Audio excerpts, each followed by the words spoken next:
All right, I'm now live on Facebook and YouTube. Let me get live on Instagram and we'll be good to go. Okay, there we go. All right. Thanks to all of you that are joining me live. Thanks to all of you that are going to watch this on the replay. What I'm going to talk about today now, if you're new to my weekly comics chat, what I do is I come on Friday at 10 a.m. Central Standard Time every week, and I talk about the comic story or stories that have caught my eye for the week. One time I just had to kind of do a weekly roundup because so much happened. The week that we lost Gene Hackman and Michelle Trachtenberg all in the same week, a whole bunch of stuff happened that week. So I had to do kind of a roundup style kind of thing because normally I like to talk about one topic at a time. So whatever comic story it is that caught my eye for the week is normally what I talk about on these weekly comic chats. What I'm going to talk about today is my thoughts on Daredevil.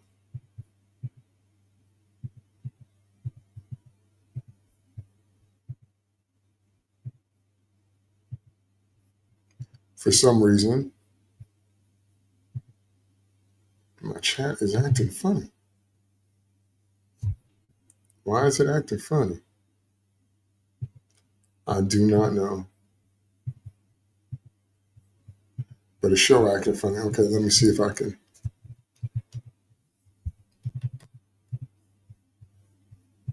Okay, my keyboard must be stuck or something. I don't know what's up with that. I really don't. Well, let me see if I can. Oh, now I know. Okay. Now I see what the problem is.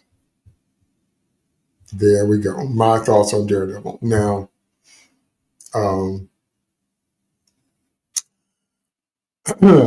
I said on Twitter when I announced that that's what I was going to talk about today, that this wasn't going to be what you thought it was. This isn't going to be what you think it is. So I'm going to, as I always do, I'm going to keep it a buck and I'm going to give my honest commentary on what I think about the new MCU Daredevil show. Okay? So let's jump right on in. Long story short, I don't like this show at all. I know that goes against the grain, but what else is new? Okay. I saw so many posting videos about how great this show was and how the new catchphrase, we are so back and Marvel is so back and Daredevil's so great and it's just the greatest thing ever. Blah, de, blah, de, blase, blue. Okay. Hot take, but I don't think the MCU can come back to its glory days. You know why? Because if you want to repeat success of any kind, you have to understand why it succeeded in the first place. The MCU succeeded because of a combination of Bronze Age stories, some contemporary, but mostly Bronze Age stories or Bronze Age characterizations. Plus, Ike Perlmutter had a quality control board. And I know there are other problems with him. I know that people are all or nothing. That if you offend them in any one area, then they want to throw out everything that you did. I know that's how people think. But Ike Perlmutter brought a quality control element to the MCU in its earliest phases. And it wasn't until they got rid of him and then Kevin Feige got total complete creative control, that's when things started to go off the rail. That's when the MCU started to shoehorn in characters that we didn't care about based on Marvel Now, all new Marvel Now, which dropped in 2015, which was based on DEI. Okay, so they race swapped characters, they gender swapped characters. They decided to, Feige himself said his goal was to have at least as many, if not more, women in the MCU as it was men. And, all of a sudden it became about diversity, which just means telling stories without white people in them. And when you have a plethora of established white characters, instead of honoring them and telling those stories, then instead what you want to do is tell a bunch of stories where they are race swapped and or gender swapped, or you want to bring to the forefront characters that nobody care about. Okay? So that's when the MCU went off the rails, when it decided that that was more important than telling good stories, classic stories, and honoring at least, the golden age to the bronze age, some contemporary, some modern stuff, but at least honoring kind of a core characterization of what the character should be. And another element, now I didn't understand this element when people first said it, but I've come to understand it now. I'm not saying that I agree with the assessment. I'm saying I understand it better. And I understand better now what people meant when they said they thought that the Joss Whedon humor kind of ruined the MCU. One of the things that happened in the MCU is that instead of letting snarky characters be snarky, see, because what Robert Downey Jr. did was he infused Tony Stark with his brand of charm. And Favreau and Joss Whedon infused Tony Stark with that snarky dialogue. But then what happened is the whole movie had to be snarky. Then all of a sudden, every character had to be snarky. Now, all of a sudden, so I understand that criticism a lot better than I did before. Because there are times when the entire momentum of a scene is just halted because they have to crack a lame joke. And one of the worst offenders with that is Thor. Thor's whole vibe turned into that, and it just ruined him completely. Now he's literally a joke in the MCU. Literally a joke, which is a shame. But it's true. Okay? So my point under that section is you have got to understand your success in the first place, why it happened, if you want to repeat it. And they don't. That's why the good old days, Marvel coming back, all that, that's not going to happen. Because they don't get it. They don't get why they were successful in the first place, so they're not going to be able to duplicate it. So probably what's going to happen, my prediction is they do just like they did in the 90s. They start auctioning off rights to raise money, or they start selling properties altogether. Because they're going to keep on this DEI thing until it crashes the whole thing. Okay? But we're here to talk about Daredevil today. So just wanted to give you that background before I jump in this, because it's important that you understand that background before I get into my thoughts about the actual Daredevil show. And here they come. Okay. So let me actually put that on the screen.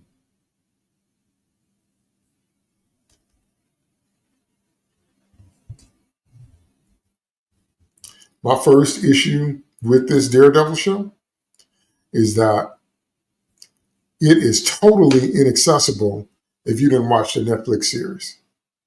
It is completely and totally inaccessible. Okay? There's no jumping on point for you if you didn't watch the Netflix series. Nothing in the first episodes will make sense to you if you don't have the background of that original series. Every relationship, every scenario, every wink, every innuendo, every nuance is built on the assumption that the audience will know what happened in that original series. So now, if you don't read the comics and the Netflix show is all that you know of Daredevil, or the Daredevil movie, which I'm going to talk about later, the show gives you no clues as to why the relationships are what they are. Matt and Karen, Matt and Foggy, Matt and Kingpin, Matt and Bullseye. The show just assumes that you've seen all the other stuff. If you haven't, then you're going to be confused. Now, if you read the comics, then you understand those relationships and you pretty much understand what's coming as well if they stick to the comics. But they're just assuming that you know. So that might be good for returning viewers, but that's going to be confusing for new ones because you don't really know who these people are, especially, again, if you didn't watch the Ben Affleck movie, or if you've never read the comics. You have no idea who these people are, and the show doesn't bother to take the time to tell you. It just jumps in, assuming that you know. Okay? Here come issue number 2 I have with this show, because I do not like it at all. Okay. Issue number 2 I have with the show is Matt's powers. Matt's powers, the way they're displayed. Okay. So I have to say that they showcase his powers a little bit better in this, Disney Plus series, and I'm about to commit comic book heresy right now, but the Ben Affleck movie did it better. Okay, Matt having to sleep in a deprivation chamber in the Ben Affleck movie because he's overwhelmed by all that his senses are feeding him all the time. Okay. And my favorite thing about the Ben Affleck Daredevil movie is the way his sonar is depicted, like when he struck the pole and then we saw the sound waves and then we see how he sees. So let me pull up a picture of that in case you don't know what I'm talking about. Let me pull up a picture of that and I'll show you what I mean. Okay, so this is a Google search, but this right here. Okay, you see that? See that? Let me see if I can blow that up or center that. I don't know if I can. I think this is just right on the Screen Rant article or whatever. But, okay, there we go.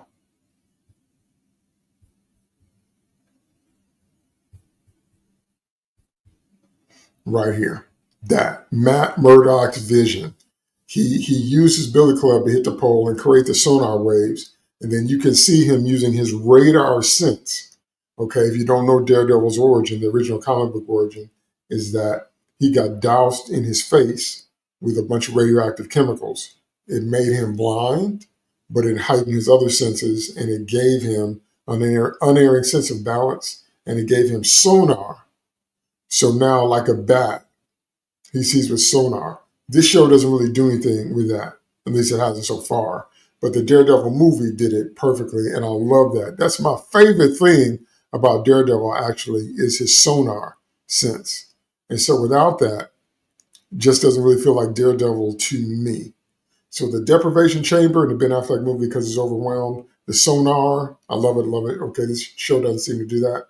Also, Matt's unerring sense of balance. That's a result of his radioactive chemical accident as well. That balance that he has, walking on tight ropes and wires and all that.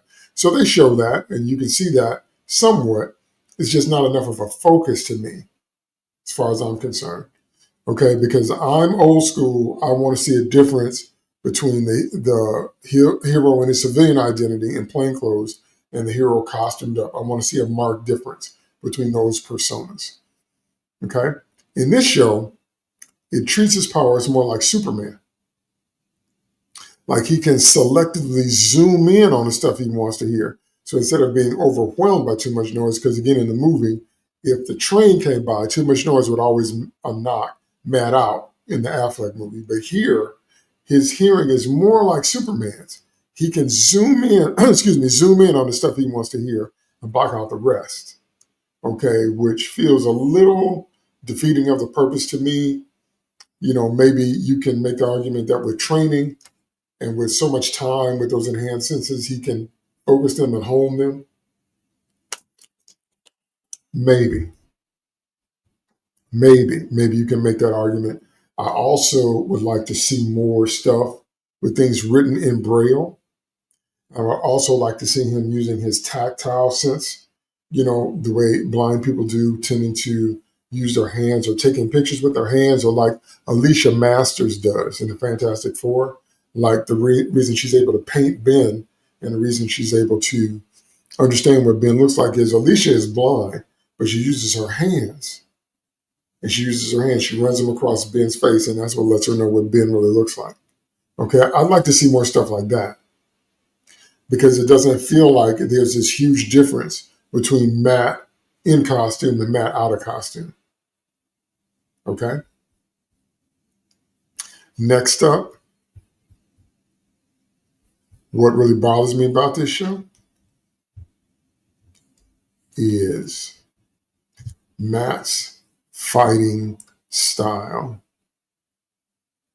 Matt's fighting style gets on my nerves. It get on my last nerve. Why did his fighting style get on my nerves?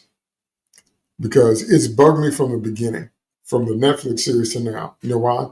Because Matt got to hit somebody 20 times before they fall. That means his punches have no impact. They're not doing any damage. He just punch and punch and punch and punch and punch and punch, and it doesn't do any damage. And that's always been his fighting style. And I'm like, what is the point of that? He just punch, punch, punch, punch, punch, no damage. Nothing happens. I can't believe it. And yes, I'm spoiled by Batman. Because the only person that Batman punches that don't feel it is the Joker. Everybody else, a Batman punch, you're going to feel it. And Batman can take you out with a series of moves or sometimes just one select move. But with Matt, he just punch, punch, punch, punch, punch. Now, any of the tricks he does with his billy club, those are cool. But I still don't like the way he got a punch, punch, punch, punch, punch, punch, punch, punch, and it doesn't do anything. It doesn't look like, so it's more like death by 1,000 cuts than it is feeling any real damage from those punches. Okay? Next up on why I don't like this show at all is,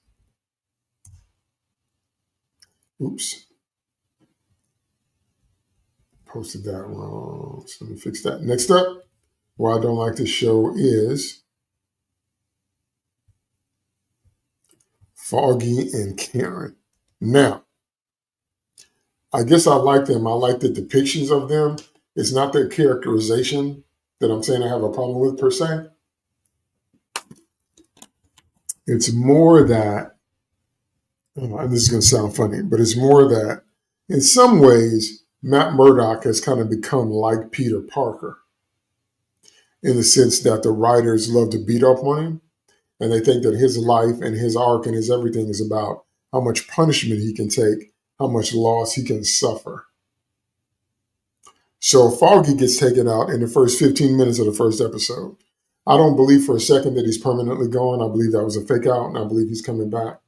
But still right in the middle of what's going on. Foggy's taken out, and then Matt's on the rooftop crying, and he throws off his helmet and blah, blah, blah, blah, blah. More crying superheroes. I got enough of that on The Flash, where Barry started crying every episode. I'm not saying superheroes shouldn't cry. Batman cried when Jason died. Superman died when Supergirl died in Crisis. I'm not saying they shouldn't cry. I'm just saying it's gone too far. It's too much of it now. And he's on the rooftop whining and crying and screaming and, I can't be Daredevil anymore. I was just, That's the same kind of mess that happened in The Dark Knight and The Dark Knight Rises.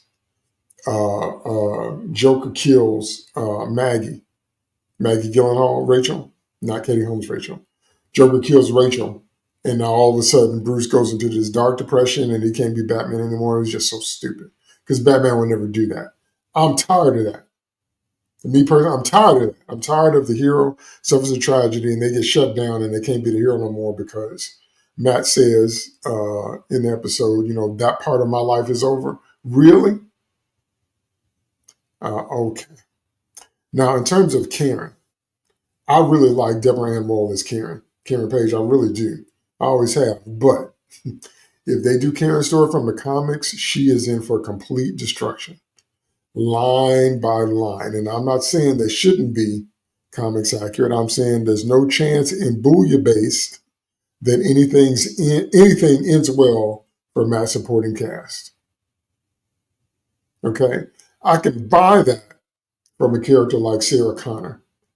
There's several great lines in Sarah Connor Chronicles, one of my favorite TV shows of all time, where Derek Reese, Kyle Reese's brother, says, your problem, Sarah, is that you don't accept that these things carry death with them.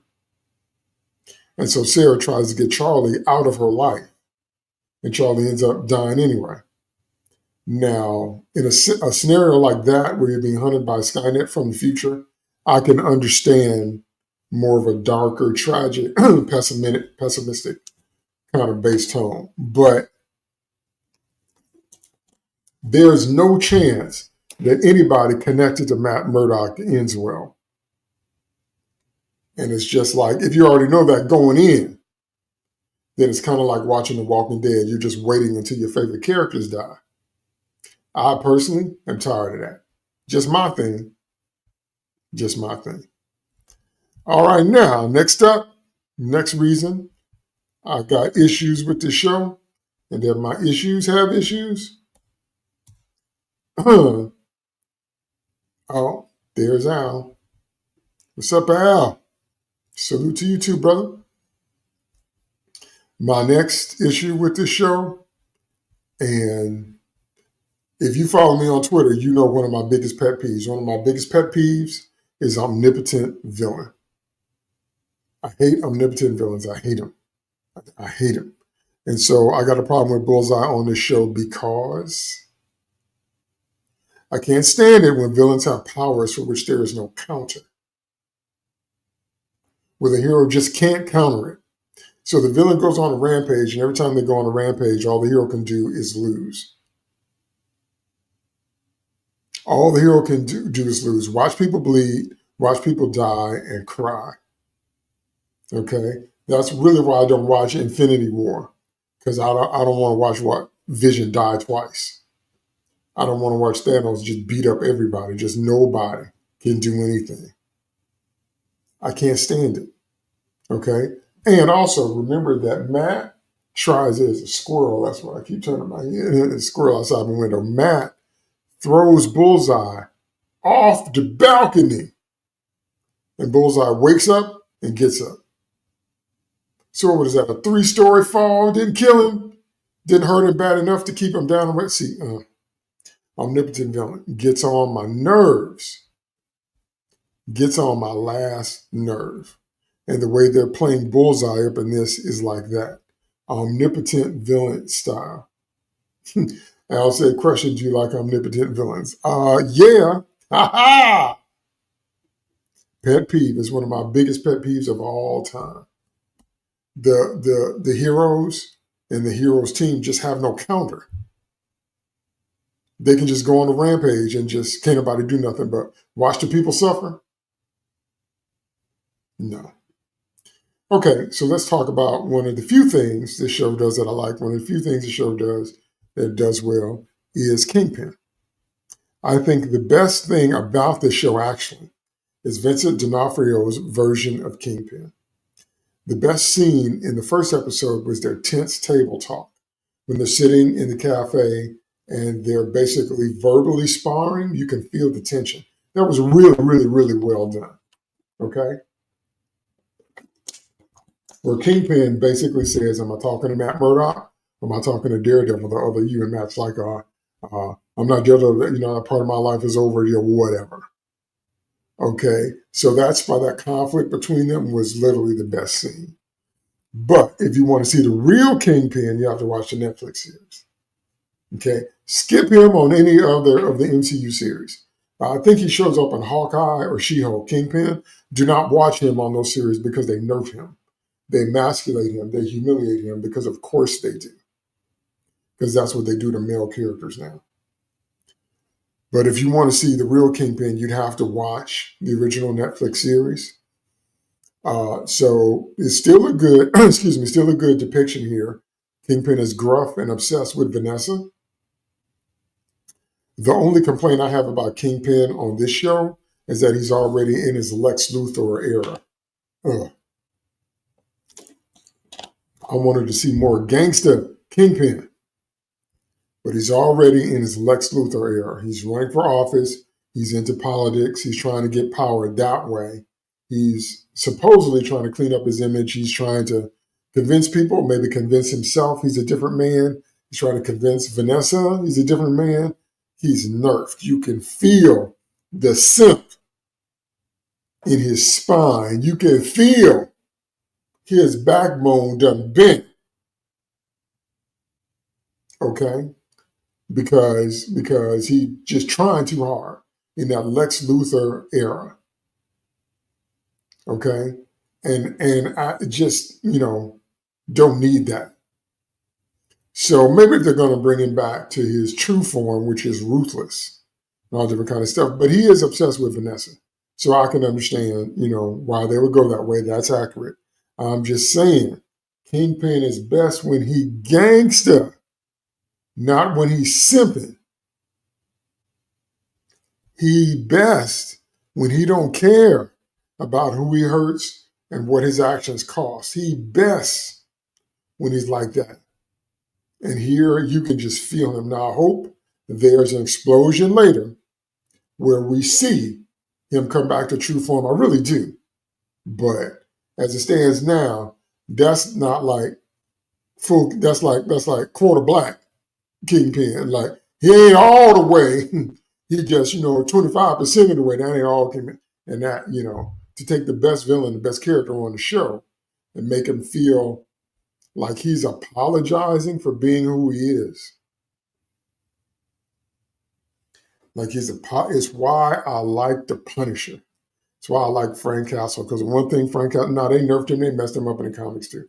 They had his wife emasculate him and humiliate him and do a whole bunch of things because they hate male characters and they hate straight white male characters. They did the same thing to Jean-Luc Picard in his series. This is a thing. This has been a thing in the last several years, and I can't stand it.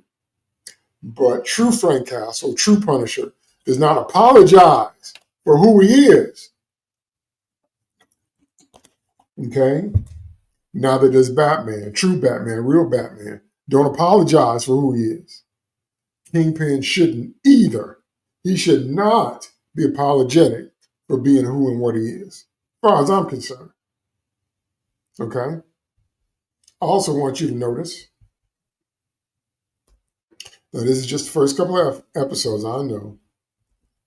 I want you to notice something.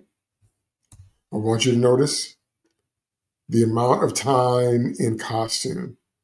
How much time does Matt spend in costume? How much of Daredevil do we actually see? How much? Especially in those first several episodes. How much of Daredevil do we see? We see some, but most of the show, if nobody told you it was a Daredevil show, then aside from the first 15 minutes, you wouldn't really know. Because it feels like a police procedural mixed with like a legal procedural, like, LA Law or The Practice or something. It feels more like that. Because most of the real estate of the show so far has been spent with these professional relationships and Matt's new love interest and a whole bunch of stuff and that kind of thing. And I'm not saying that's bad. I'm talking about this superhero show. Why do I have to wait to see the superhero in a superhero show? Why? I don't understand. See, all of these trends that we're seeing, this is why so much of the MCU stuff has failed. And quiet as it's kept, although it's not quiet anymore, you can look up the stats and you can see that Daredevil is coming in below, in some cases, even the viewership for the Acolyte. Can you believe that? Can you believe that people are actually not tuning in the numbers that Marvel thought they would?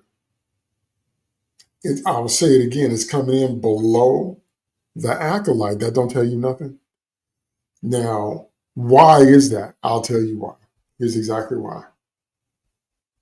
Matter of fact, let me put that on the screen too so you can see it.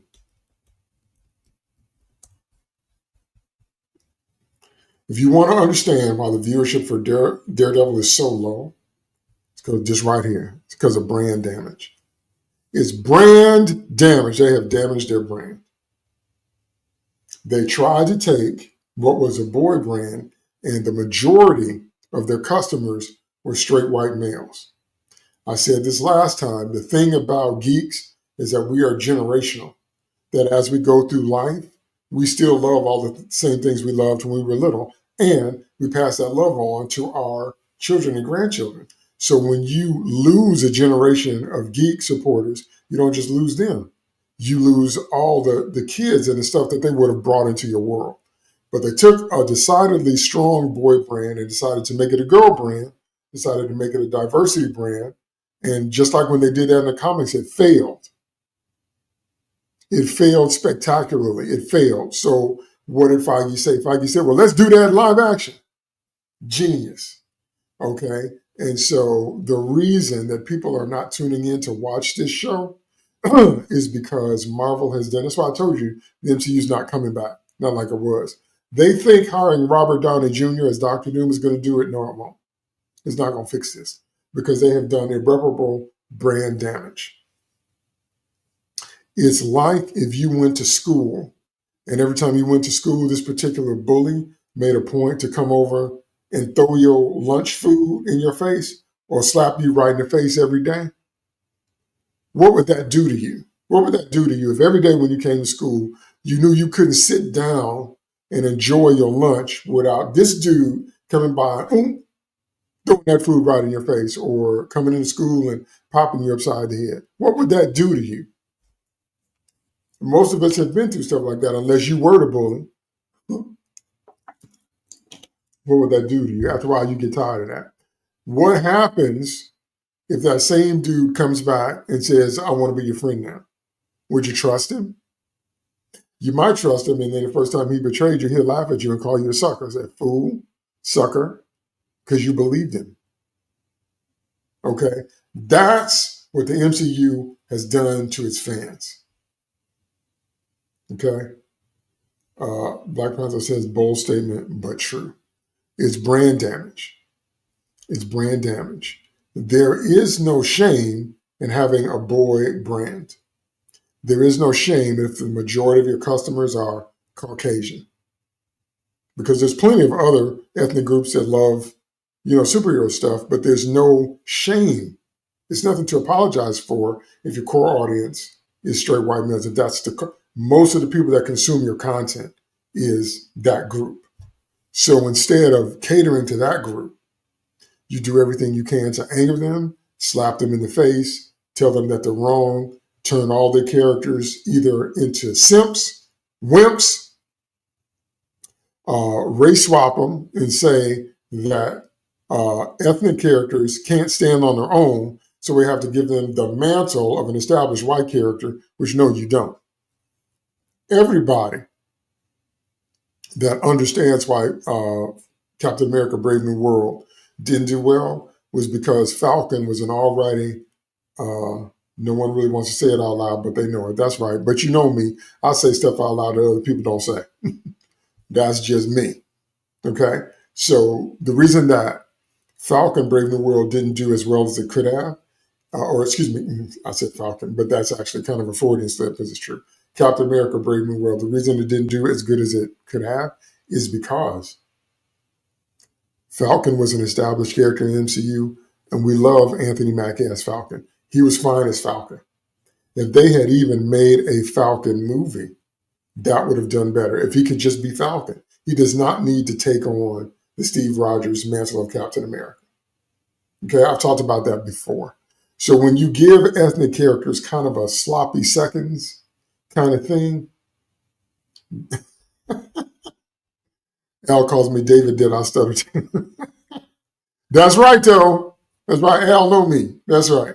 So when you do stuff like that, always remember this principle. Okay, folks and egg yolks, remember this principle right here. Just because people think you're stupid doesn't mean you're actually stupid. Let me say that one more again. Just because people think you're stupid does not mean that you're actually stupid.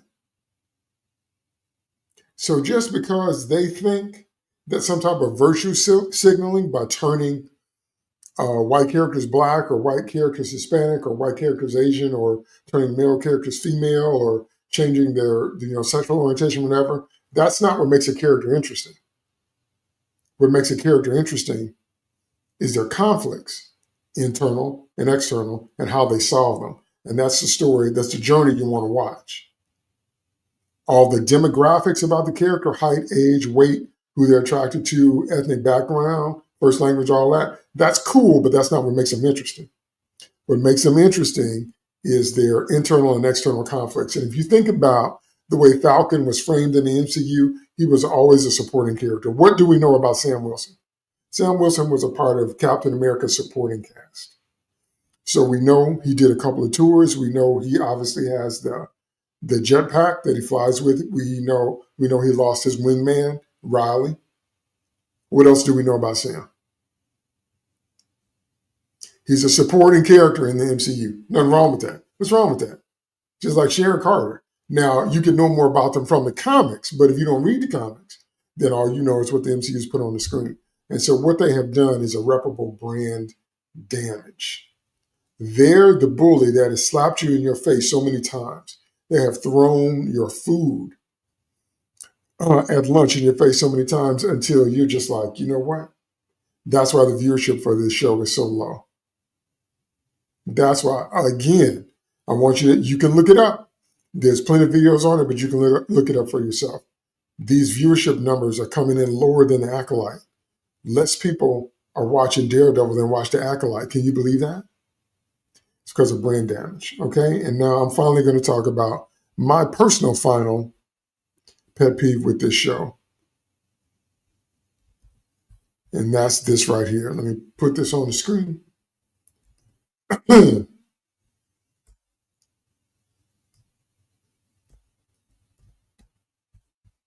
Okay. Now, remember, so much of what I say is because I am a writer myself. So I'm a longtime comic fan since I was 4 years old. So I haven't been 4 in a while. And I'm also a writer myself. So a lot of what that background feeds my commentary.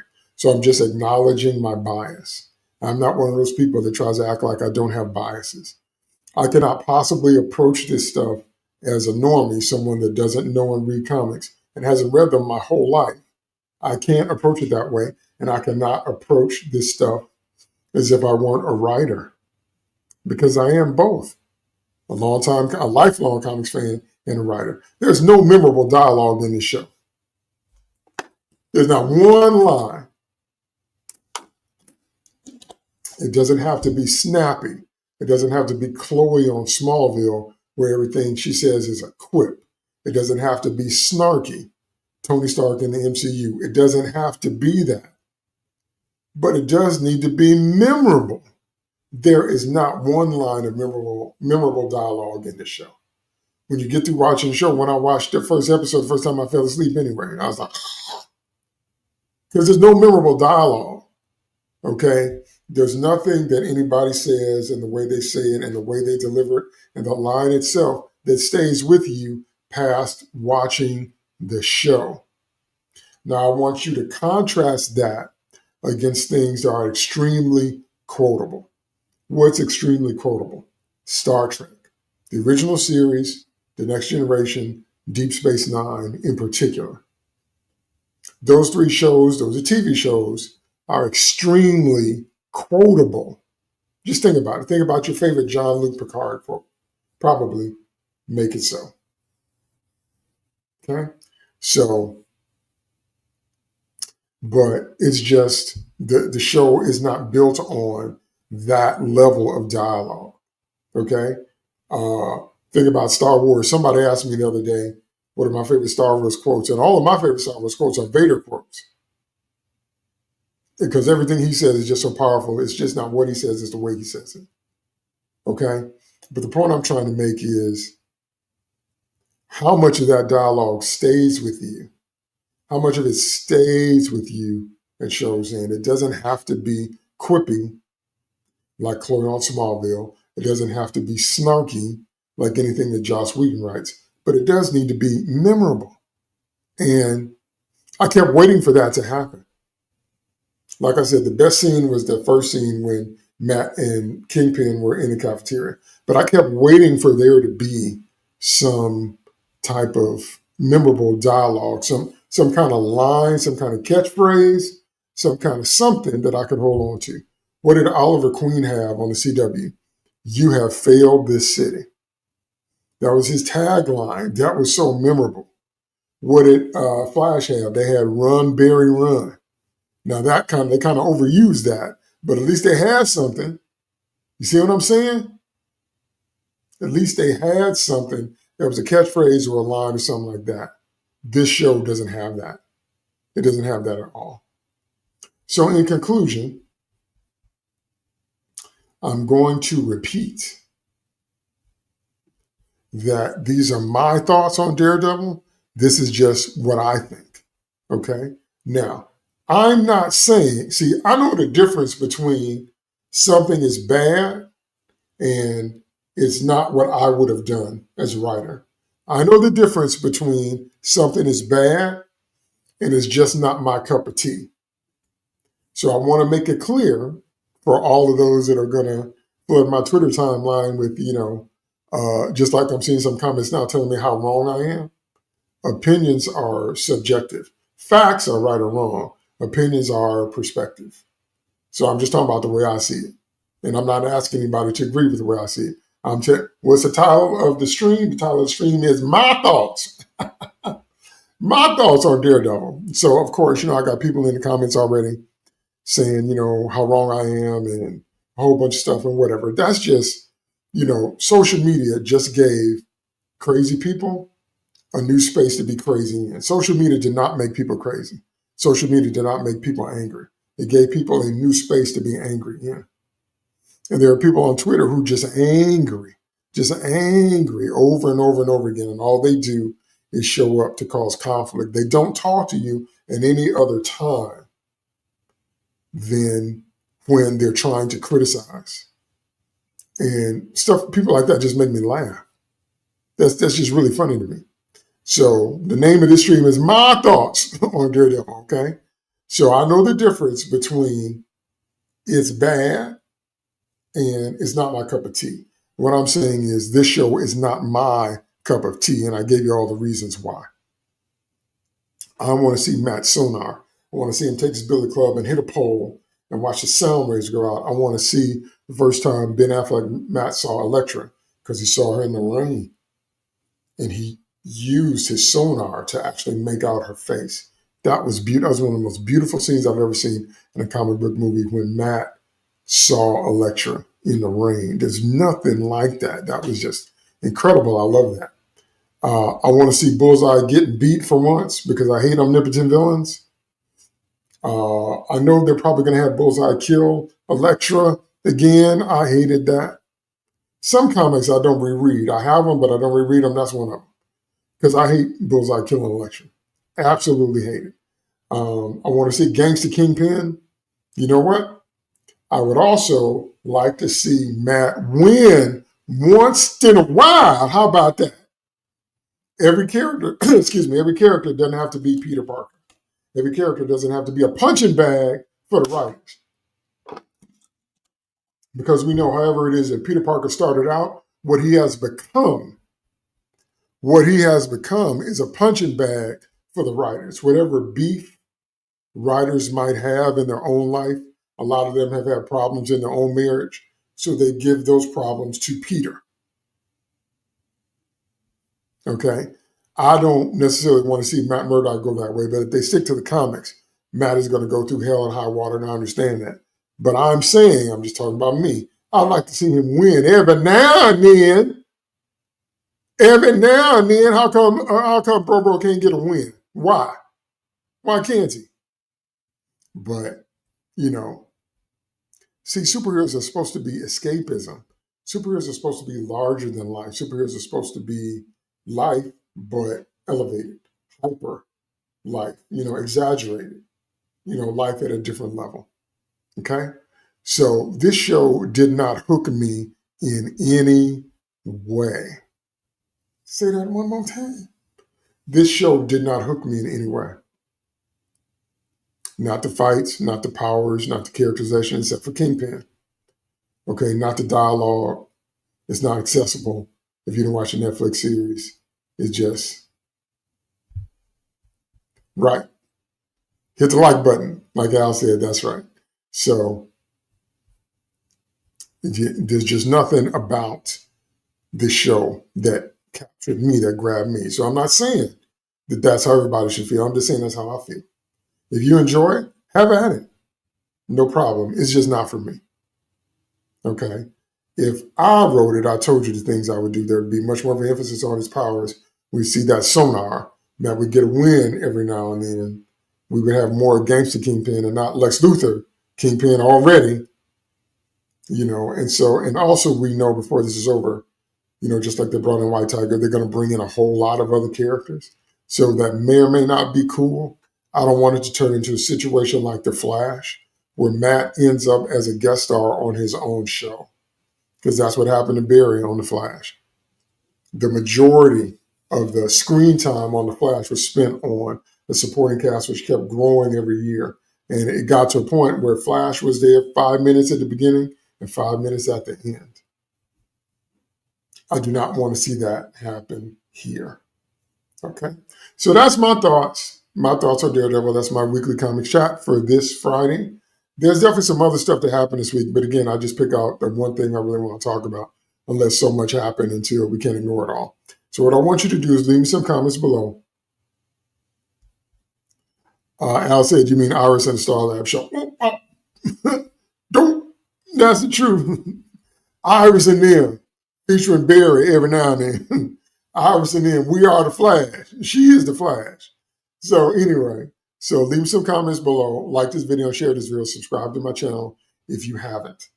And I appreciate everybody that came and watched me live. I really do. There's more stuff I'm going to do. I'm working on it. I'm just working on getting this going again because, you know, I had a whole lot of stuff happen before, but I'm working on getting this going and more stuff coming out. And so I want you to subscribe so you can know when I have a drop, know when I'm talking about something new, know when I'm releasing some new stuff, because all that's coming up. Okay.